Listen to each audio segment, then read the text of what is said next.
Hi, welcome everyone. We're excited to have you all.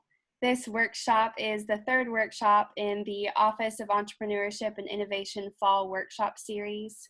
I'll put the fall workshop schedule in the chat so that you can all plan for any others you might want to attend. At the end of the workshop, I will put a survey link in the chat for you to fill out after the workshop. If you take a minute to fill that out, we would love your feedback. The provider today is Brooke Spenser. She is a senior manager of international strategy and planning at Walmart. So if you'll make sure that your mics are on mute, we will get going. Thanks.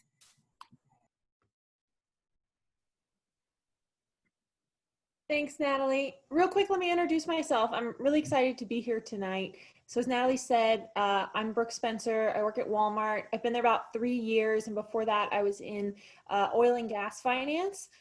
So I have quite a bit of experience with different types of data, and I'm excited tonight to talk to you guys about how to take raw data and really turn it into valuable insights and stories that can communicate your message and help your teams make really informed decisions. So before we kick off, I know we have a wide variety of people on tonight's call, so I'd love to hear from a few people, if you don't mind sharing like where you're from and what some of the projects are that you're doing that involve data. So just unmute your mic and shout it out.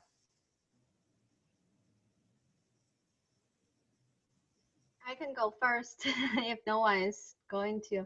I'm from, my name is Yang Luo Branch. I'm with Tyson Foods, and I do data visualization and dashboard design full time in IT.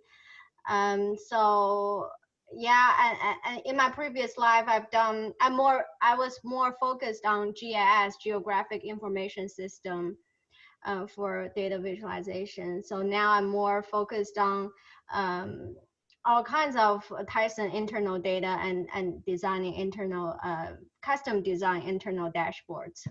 Okay, great. Thank you. Who else?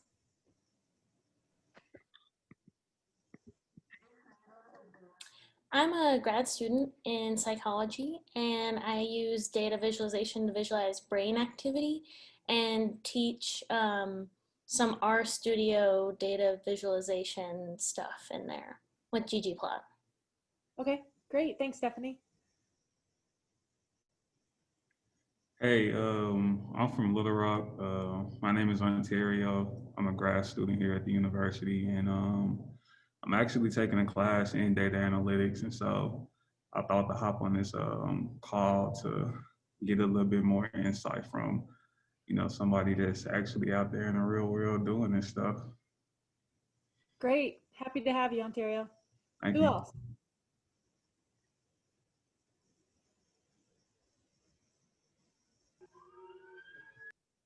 I'll go.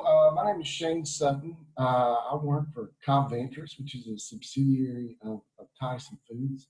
And I'm an American, but I actually live in Brazil. I lead our South American business unit down here. So we're constantly trying to look for sort of new and innovative ideas. So there's actually, I noticed on the wall here, there are quite a few folks from our team down here. So you've got a number of Brazilians that are participating in your call tonight.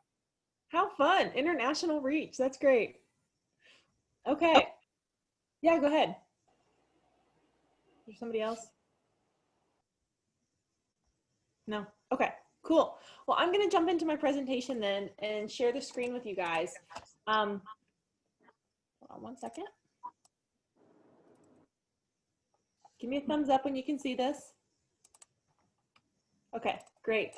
All right, let's jump right in. I'm going to talk to you guys tonight about data insights first and foremost, a little bit on storytelling, and then at the very end, we'll get to visualization. I do want to make this an interactive presentation, so we have a couple breakout rooms tonight. So if you guys have never done Zoom breakout rooms, basically when we get to a certain point in the presentation, you're going to break into rooms, and the administrator is going to push you into little breakout rooms, and I'm going to have you do some small group discussion. So just get ready for that. It's a chance to unmute your mic and talk to a few people. And then if we have time at the very end, I'd love to share a few funny bloopers that I collected over the years of like really bad data examples. Bad data is everyone's favorite, right? Okay, so let me jump on in. First and foremost, why do we need data? Why is data important? Why do you need to have it? And the real reason is that you can't improve any process that you can't measure. So the most important thing when you're working through process improvement is that you have to be able to measure the before state, the improvement, and then the lasting end state. So the DMAIC acronym that I've shown here is one that's used in Six Sigma, which is it's a mechanism for process improvement. And basically what they're saying here is that you have to be able to measure it before you can analyze it, before you can improvement. So all of your informed and strategic decision making starts with having the right data and using the right data in the right ways. One of the things that I really like about working with data is that if you do it correctly and you present the data in the right way, it really and truly should be indisputable. Like no one can argue with you, no one can counter you because you have the right data and you've done the right research to support your hypothesis. So that's what we're going to work through tonight is how do you support your hypothesis with data. So first off, let's talk about there are two different types of data we're going to focus on. The first is more qualitative data. So qualitative data is collected through long responses from long surveys or focus groups. This is responses that come in the form of sentences or feedback or things like that. It's usually from a small sample size, like I said, like a small focus group, but the answers are much richer. So the example I've given here came from an interview group, and we asked people, give me your answer for I would live better if, and then these are the free response answers that people gave us. Now I know there's more time later you guys are going to spend on more qualitative data, so I'm going to focus today on quantitative data. So quantitative data is numerical. It's used to help you perform calculations. And when you have quantitative data, you can get to conclusions and you can prove your conclusions using the data that you have. So normally, if you're working on an open-ended research problem, you might start with qualitative data, like the information on the left, that would help you form a hypothesis. So in my example here, you would interview a few people, you'd come up with these responses that you collect. And for example, one says, I had less stress in my life. I would live better if I had less stress in my life. So you might develop a hypothesis based on that, that I think stress in their life is caused by being a working parent. Then you would take that hypothesis, you would create a quantitative research, and then you would, at the end of your quantitative research, you would come up with the numbers that you have on the right side of the screen. So the percentages that say exactly what percentage of the people you interviewed find their stress from these different sources, from being two working parents in a dual household, from mothers who work outside the home, maybe from the boss expecting office hours outside of normal time. So as you can see, your evolution and your thinking evolve as you move from qualitative learnings to more quantitative learnings. That's when you really start to nail things down. So how do you get quantitative data? Well, there are a couple different ways. It can come from a variety of sources like experiments, research, surveys, etc. You can always do your own research, like you can develop your own surveys, your own questionnaires, things like that. Or you can always borrow from sources that already have publicized data. And a lot of times that's the easiest way to go because there are a lot of data sets that already exist that are publicly available. I've actually got a slide here at the end with a list of more than 50 publicly available free data sets if you want to just play around with some of them. So if you're using existing data, one of the first things you want to do is you want to focus and verify that the accuracy and the integrity of the data are there. So there are lots of subtle ways that data can be manipulated. You can change the title, you can change the calculation. Is it a percentage year over year, percentage month over month? You really have to understand the data that you're analyzing so that you know how and when you can use it. I want to do an example, a live example, if you'll tolerate with me for just a second. I'm going to open up a website, and I chose to do the CDC government's website tonight because CDC has been everyone's favorite data source recently with COVID. So I'm actually going to open up the website and walk you through how to do a really simple data analysis to answer a really simple question that you have. And you'll see that there's a lot of cleanup involved in this process, right? Like it's going to spit data out at us from the website. We're going to download it. And then I'll show you a few steps to work through to clean it up and get to an Excel-based output that you could then easily use and transpose into whatever tools you want, okay? So let me do a quick share here. This is the website that we're going to. It's just data.cdc.gov. we're going to go into their data catalog, okay? So for my example tonight, we're going to have a hypothetical question. And in this case, the hypothetical question is, I'm worried about COVID in my family, and my grandmother has diabetes, and my grandfather has asthma. So how likely are they to die from COVID based on these pre-existing conditions, right? This is a real question. This is one you might actually ask yourselves. So we're going to come into this website and we're going to open up this database. It's called Conditions Contributing to Death Involving Coronavirus. This is just one of the most recent data sets that the CDC has put out. So we're going to open it up. Anytime you're looking for data, you can always find websites that have like analyzed it for you, that have put out other tables, and you could create visualizations based off of their tables. But I always recommend that you download the raw data anytime you can. It's much better to have the whole data set and then you can do your analysis rather than accepting someone else's analysis, because you don't know what they filtered out or how they did it. So we're just going to export it into a CSV for Excel. So a CSV file, when you open it up, will look something like this, okay? So this is what the raw data looks like when it spits it out.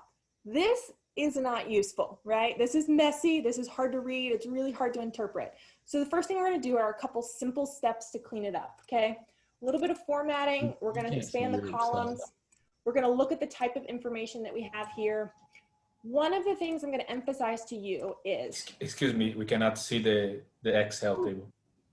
Sorry, thank you for saying that. Let's try this. Can you see it now? Yes? Now it's better. Now it's better, thanks. Yes, Good, thanks for calling that out. Okay, so all I did was expand some columns. You didn't miss much. So this is the Excel sheet. This is the raw data that came out. So what we have here, we have a few columns of data. The first thing I'm going to emphasize to you is don't over collect data. Don't collect and analyze data that you don't need to answer your question, because it can be distracting and it can really remove the focus from the question that you're trying to answer. So in this case, we don't need this information on flag. We don't need this information on the start and end date. So we're gonna hide all of that. I don't even know what these codes mean, so I'm definitely gonna hide those. So you're really left with about 5 columns of useful information, okay? Now, a very simple way to filter data is to insert a filter at the top here, and you can change, for example, maybe you don't need all 50 states. Maybe you only want to look at Arkansas because your grandparents are in Arkansas. This list is a little bit better, but it's still not the best case. So here's what I'm going to recommend. This is a simple solution, by the way. There are plenty of other, like you can put this in Tableau, you could put this in Power BI if you were an advanced user. But if you're not, a pivot table is a really easy way to analyze data quickly. And it's one that almost everyone you work with will be able to use. So if I'm going to use a pivot table, I want to filter by state. I want to have, let's see, rows for condition groups. So these are the major conditions, right? Remember, grandma has diabetes, grandpa has asthma, which falls under respiratory diseases. So those are both captured here. Then I want to know age groups, right? Because I want to separate out how old grandma and grandpa are compared to everyone else. And then you're going to just dump in the numbers, because the numbers are what you really care about. So this is a simple pivot table setup. I'm just going to change these numbers really quick so they're a little bit easier to read. We're going to put them in number format with a little bit of a separator. Okay, now if you just jump to conclusions on this, you would say, wow, in the US, we have 2.7 million deaths from coronavirus. But wait, that's not right, is it? Always take a second and be skeptical of the data. What are we missing here? Well, you have this column here for each age group, but then you also have an all ages column, and then the pivot table automatically sums all of the columns. So really, you're double counting this all ages column. So to get an accurate result, you actually want to not look at the all ages column, and we're not going to look at the not stated or the blank. So again, filter it down to what's really important. And again, for us in this example, maybe you care more about just the state of Arkansas and you don't really care about the rest of the US. So get specific here. So now you've got actual cases or actual deaths from coronavirus, and we can do some calculations based on this. So we can say, what percentage of the total people that died had diabetes and that was a cause of their death? Only 4%. Well, what about respiratory diseases, which will include asthma, right? Remember, one of the people we cared about had asthma. So that one's actually 31%. So real quick analysis to say, You're much more likely to die from coronavirus if you have a respiratory disease than if your major underlying condition is diabetes, okay?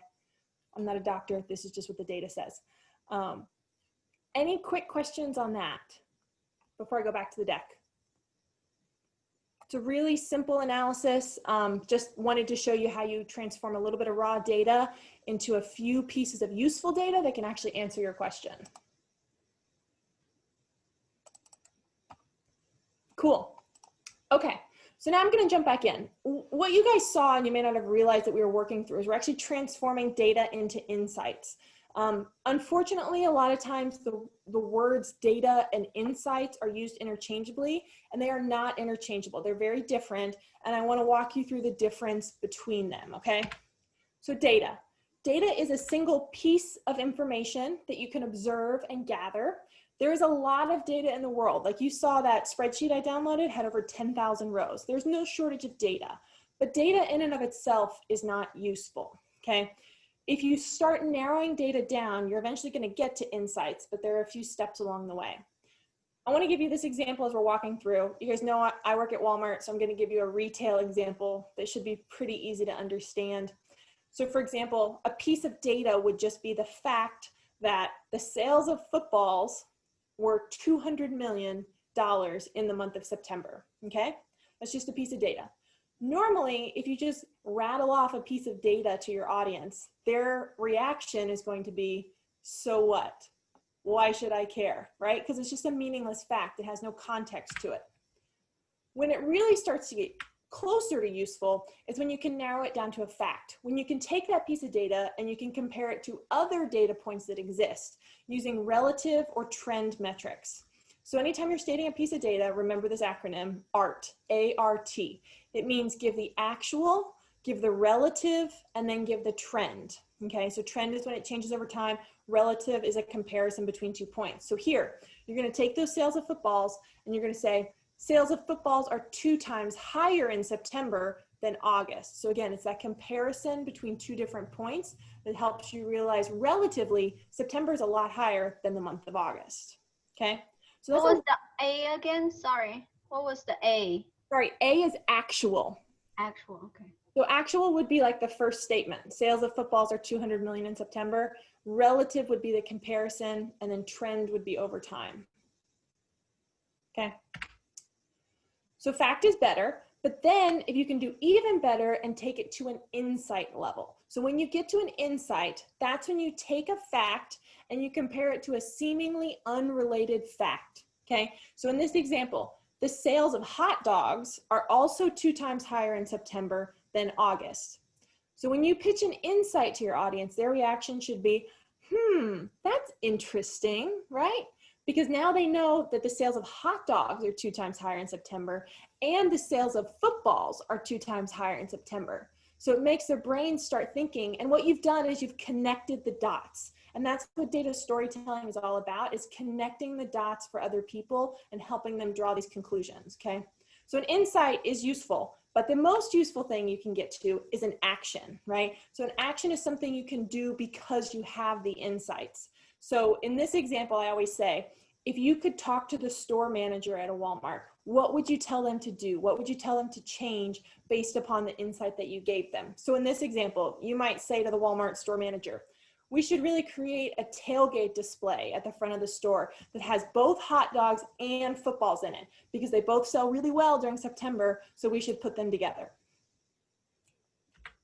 So all of this information, the data, the facts, those are something that are going to be a little bit hard to digest. What's most useful to leadership and to executives when you present to them are these last 2, the insights and the action. It's the easiest for them to digest, and it's what they need to make decisions. Okay, so we've arrived at our first breakout room. I want us to do a breakout room and jump into small groups, and I want you guys to work through an example of moving from data all the way through to action. And you'll get to make up your data points along the way. So it can be anything you want to talk about, football, hot dogs, whatever. So Natalie's going to push into breakout rooms. When you get in there, unmute your mic. You only have about 3 minutes. I want you to talk to each other, and someone in the group write down your group's example of moving from data to facts to insights and actions. And then we'll come back to the main room and you can read out to me what you came up with. Hi, everybody. Welcome back. Okay. We're going to take some time now to do a report out from a couple different breakout rooms. So I popped into a few rooms and heard some really good discussion going on. So let me hear from somebody in breakout room 1. What did you guys come up with? Hey, so we chose ice cream as our data point. So we made up this example saying that in July, we found that ice cream sales are 50 million in the month of July. And so for the fact, we had also said that, hey, if anyone else in the group want to chime into this, go ahead. For the fact, we had said that ice cream sales is also related to bikini suit sales being up. And so that was us like connecting ice cream to something unrelated, which was bathing suits. And so we said that we should put bathing suits like somewhere kind of close to ice cream in the store, so they can, since they both perform well, then they both can be sold together.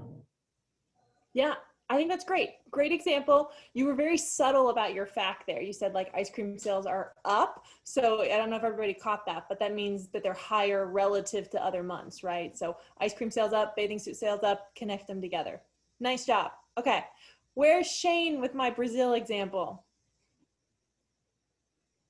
Okay, so I kind of highlighted the fact that we sell a live product in Brazil. So our little factoid was looking at our sales volumes in a given month. Like let's say, for example, our sales would be up in August, say compared to a January, and then as we compare those two data points, the seemingly unrelated fact is that consumption here in Brazil takes a significant spike during Carnival. And so our action would then be to step on. My business has a very, very long production cycle. So for us, we have to look about 1.5 years ahead of time to adjust our production to have it available at that 6-month interval before Carnival, to then have our customers' product available for the increased consumption in February. That's great. What a good example. I love that you connected product sales to an event, a holiday in the local culture. And those are definitely seemingly unrelated, but turns out they have a really interesting connection. Cool. Thank you, Shane. I appreciate that. Okay. You're welcome. I'm going to go on to the next section, which is I'm going to start walking you through some tips for how to tell the story with data, okay? So you guys now saw, like, the point is to get to an insight and an action, but how do you craft the story and how do you make it as impactful as possible? So the very first thing I want you to know is that you need to know your audience. I love this quote from the CEO of AT&T, which says that designing a presentation without an audience in mind is like writing a love letter and addressing it to whom it may concern, right? Which sounds crazy, but so many people develop blanket presentations and they don't know who they're presenting to. They don't understand their audience. So today I want to tell you about these 6 unseen audience factors that I've identified for you. These are things that if you walked into a room, you would not automatically know. It might take a little bit of research for you to learn these things about your audience, but it's worth doing the upfront work because it means your message will land better. So they are knowledge, attitude, voice, emotions, incentives, and logic. So let me just clarify what each of those means really quick. Knowledge is the factual knowledge base that the team has. How much do they know about the topic you're trying to present to them? Attitude is how they're going to feel about what you're talking about, how they're going to approach it. Are they open-minded, closed-minded? Are they having a good day, having a bad day? Those are important factors to consider. Voice is what is each person's voice in the room? who has the loudest voice, who has the quietest voice, who has the most influential voice. If you are presenting to a boardroom of executives, it's understood in that room that the CEO has the loudest voice and he has the power of he or she has the power of decision making, okay? And everyone in the room understands that. So you as the presenter should also know that. Emotions, how are people feeling? Are they happy? Are they sad? Are they angry? Are they depressed? Are they really tired of Zoom meetings? Like all of these factors go into your presentation.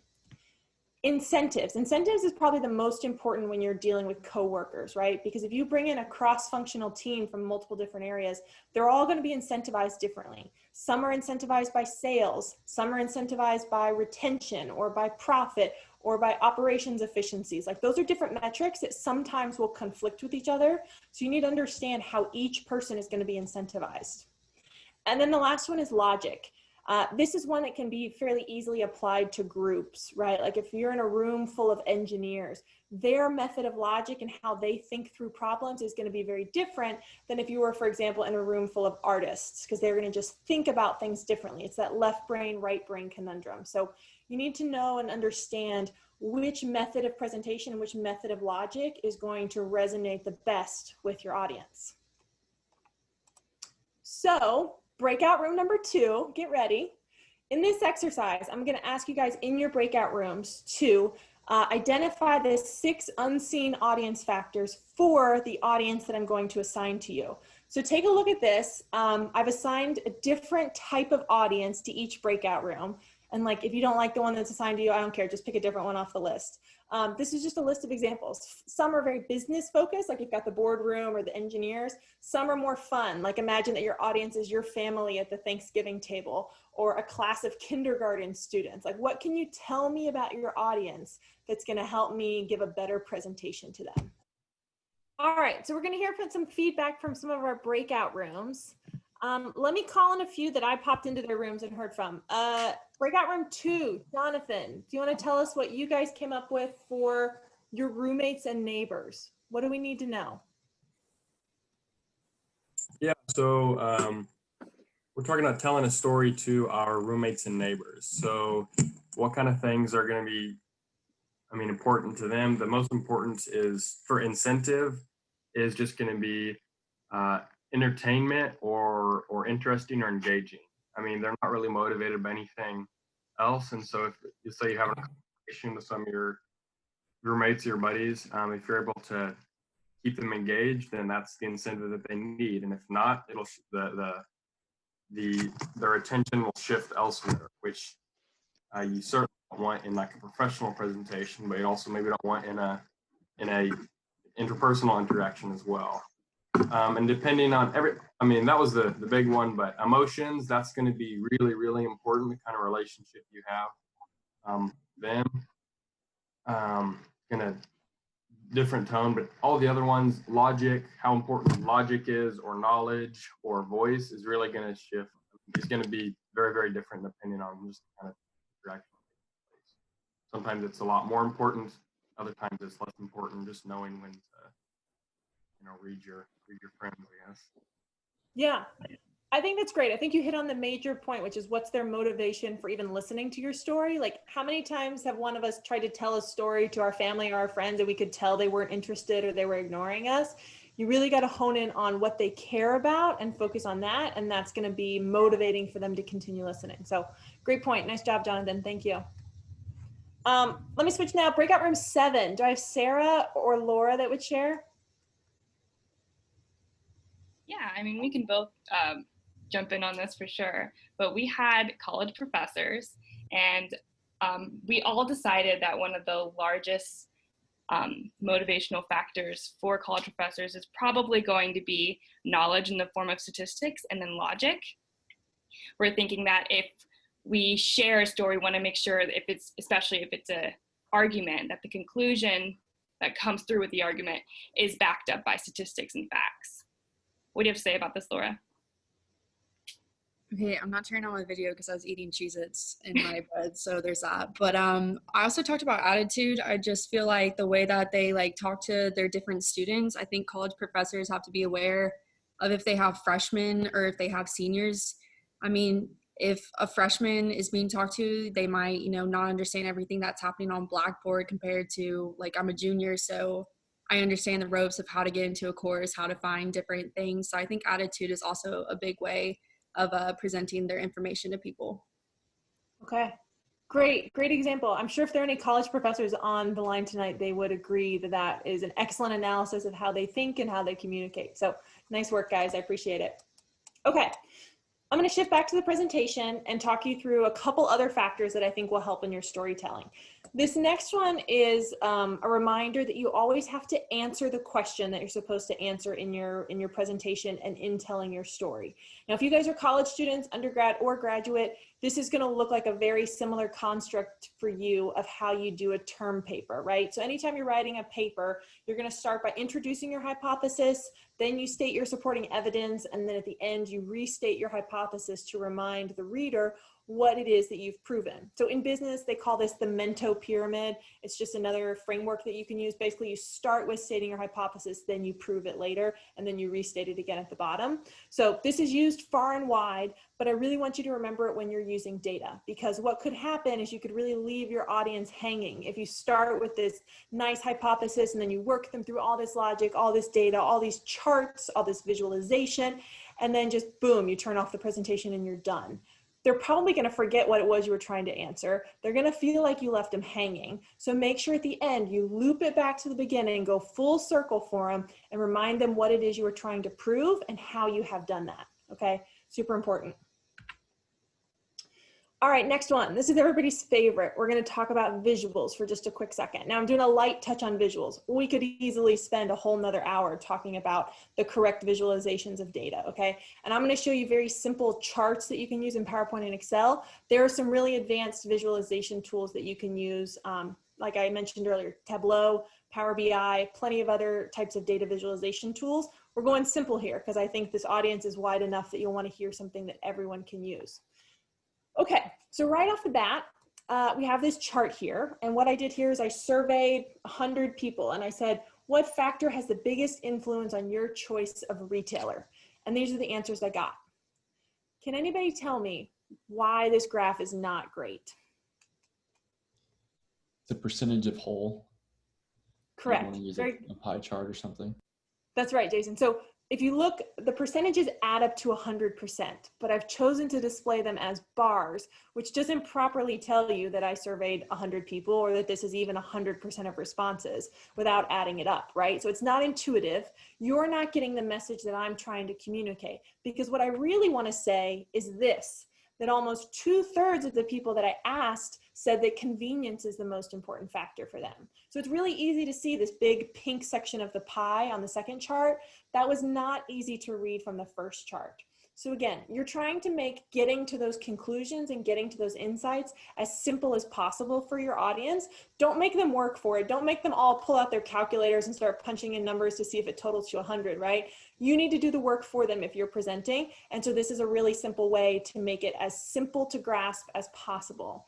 I've worked in corporate strategy for a couple years, and we used to have this thing we would tell new team members that when you're presenting to an executive or a leader, a senior leader, they will spend about 6 seconds looking at your slide. And if they can't grasp in 6 seconds what the major message of your slide is, they'll move on and flip to the next one.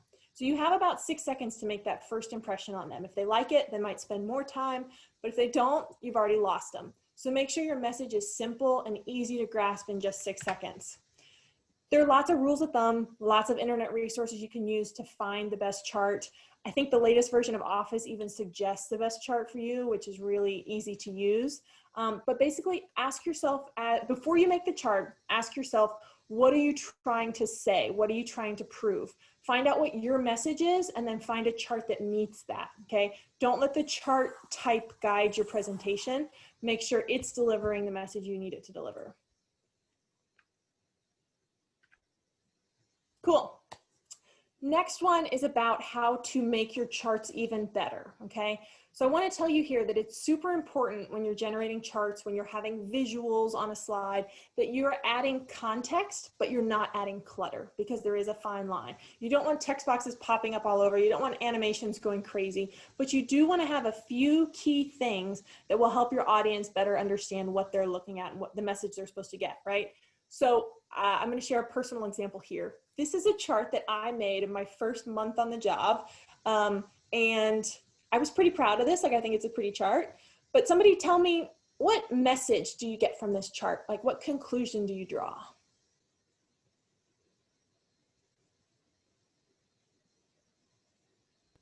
Anybody?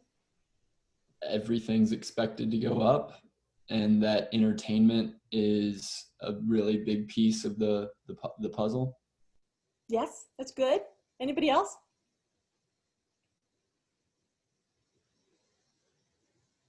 You can really see. I feel like I have to work hard to look at I'm sorry. Oh, no, go ahead.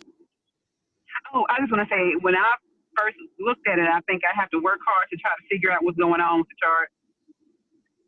Yes. Yeah, especially the y-axis. Yes, thank you.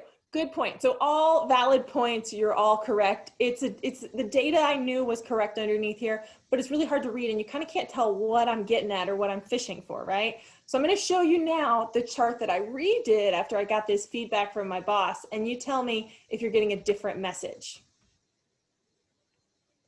Head nod, thumbs up if you're getting a different message now than you were on the first chart. Yeah. So this is the story I was trying to tell the whole time, but my visual was not saying it. I was trying to talk about Walmart's competition is Amazon, and Amazon is slowly infiltrating category by category and transitioning shopper behavior from in-store to online. So if you look at the categories from the top down, you would say, yeah, Amazon, their very first thing they went into was entertainment. They did books. That was their first original thing they sold. Then they did DVDs. Then they did movies. Then you work their way down. Then they did electronics. So you can tell, like, this is basically a history of Amazon from the top down if you work down. Look at the very bottom. Grocery is the very bottom one. That's kind of the final frontier for Amazon, right? So that's the message I was trying to give. And the only reason that it came across the second time is because I had a better title. So make sure you use your titles. They should be descriptive sentences so that someone can just read the title alone without looking at the slide and understand what the message is. Add some key focal points. Highlight the words and the pieces of the chart that you want them to see, right? I've got yellow arrows. I've got blue arrows. I've got a few key text boxes with short phrases that emphasize basically what I would say if I had the opportunity to voice over. If you get the opportunity to voice over a slide and give a verbal presentation, then maybe you don't need all this detail.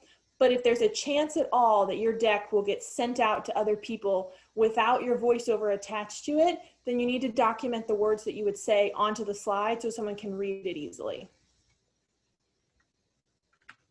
Cool. So a little bit to add to that, always make sure anytime you're using a visual that you're labeling things. There's a neat little acronym for Tuscan to make sure you're getting the 6 things on each chart that you need to have. My personal pet peeve is when people don't put their sources at the bottom, because if your source is some wacky website, I need to know that when I'm looking at your chart, right? So always helpful to put your sources on there. Any questions about that? So I think we have about 10 minutes left or so. Do you guys want to see the bloopers? Yes? Okay, cool. I'll do bloopers and then I'll open it up for questions. And I can stay a little bit later if people have questions too. So these are the bloopers. Somebody tell me what is wrong with this little machine, this customer service evaluation machine. Have you guys seen these at like gas stations or banks where you pop the button on your way out the door for a smiley face of how you felt?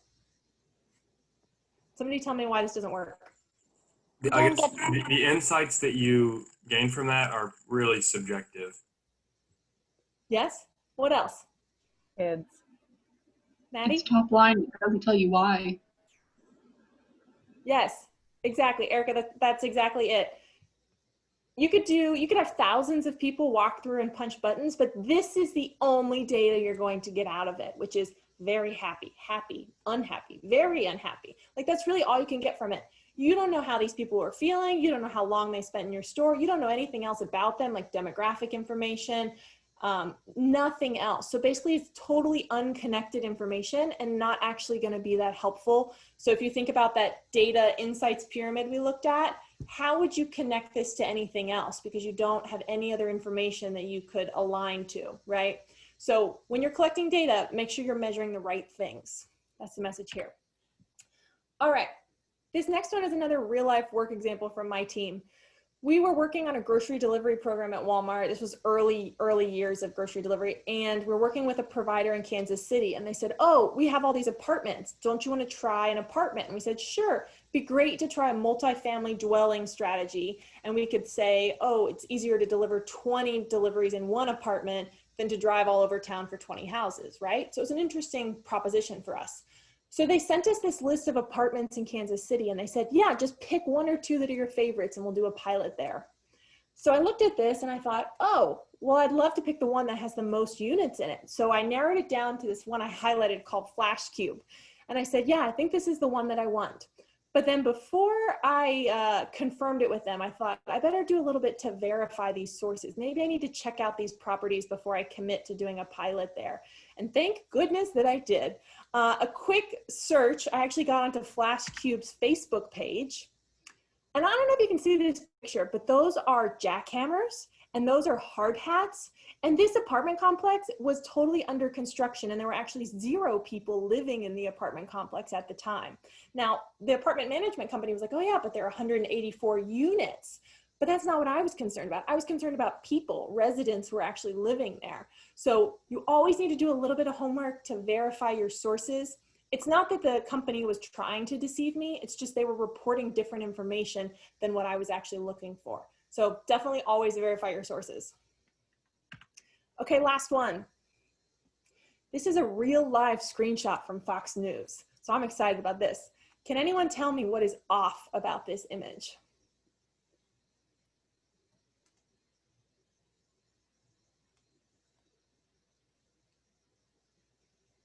Anybody?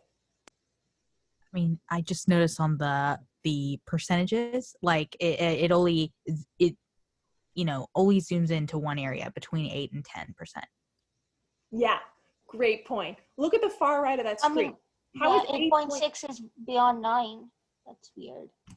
Right? It's absurd. So the numbers are not actually that far off. So I went to the BLS website where unemployment data is reported, right? And I pulled the data. Here's what a chart should actually look like.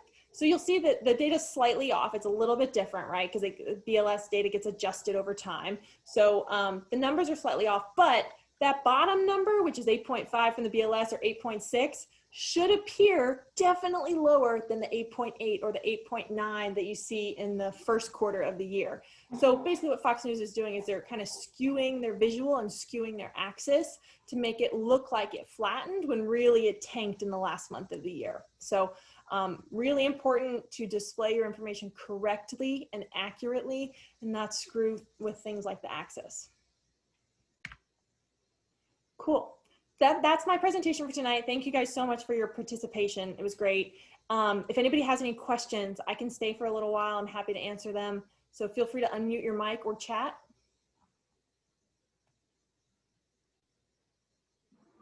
Hey, I noticed when you said that you presented your data in an unfavorable way and your supervisor gave you constructive criticism. Did you ask for it or did they tell you that before you had to present the information? Yeah, so I did a practice presentation to my team before I had to go present this to executives. And like, thank goodness I did, because they were able to give me that good feedback that like, hey, this data looks fine, but it's not quite telling us the story that we want to tell. Oh, that's okay. That's good. That's comforting that they even gave you that feedback and not let you go in there and look, look kind of crazy. So yeah, okay, for sure. Thank you. I love that. Thanks.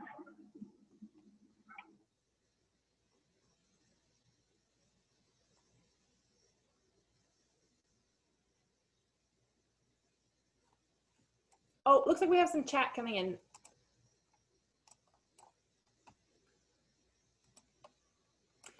Let's see, from Wenji, is there any data scraping tools that you find useful on getting data from websites? So I don't often scrape data from websites, but I do have, let me show you this slide. And I'll have Jessica post these somewhere, we can share them out. They're all publicly available data sources, but I just wanted to collect a few here so that you guys could see them. So these are examples of free databases that are out there. So if you're looking for sources of data, these are some that are readily available, and it's everything from healthcare data to like sports data to city data, municipal data, things like that. There's a lot of political data in there. I have this is one page, and then I have a second page here that has a lot of other ones. So if you're ever looking for data sets, definitely reach out and play with some of these free ones, just like we did with the CDC. Thank you so much for the answer. Yeah, you're welcome. What else?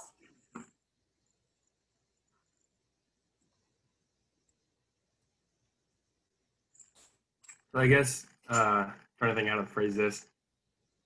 When you're thinking about data in the business setting, what are ways that you think about the data differently than in like a scientific setting from somebody who thinks, yeah. Yeah, so in the business setting, data is only helpful if it's useful. So you have to be able to get to that insights frame. And often when you're doing scientific research, like you'll come up with some interesting data points, but you can't do anything with them. Like it stops at interesting. And so that's the difference to me, is that if you did research and for a business purpose, you would be seeking to find those insights and you'd have questions you wanted to answer. Whereas scientific, you might spend more time doing exploration and just learning for the sake of learning. That's what science is there for. But in the business, you would never just go do an exploratory research survey. You'd have a very specific question you wanted to answer.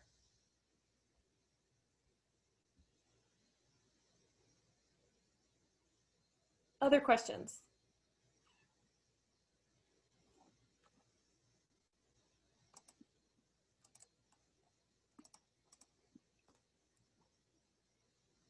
No? Okay, cool. Well, then I think we'll wrap up a couple minutes early tonight, but I'm available if you guys need me. I'll hang on for a few minutes if anybody wants to ask some one-on-one questions. Thanks for coming tonight, guys. Brooke, I think there was one more question in the chat. Oh, from Mary. Mary, between Tableau and Power BI, which one do you prefer and which is more useful in the industry? So Mary, it totally depends on the industry and what you're looking for. Both of them will output visual displays. Both of them will be able to process data. At Walmart, we've honestly used both. Like a couple of years ago, we were big on Tableau. Now we're working more with Power BI. So I think it depends a lot on personal preference, but also on your organizational preference. So you'll just want to pick whichever tool is most compatible with your org and that the most number of people know how to use, because that's what's important about tools, is that multiple people can use them.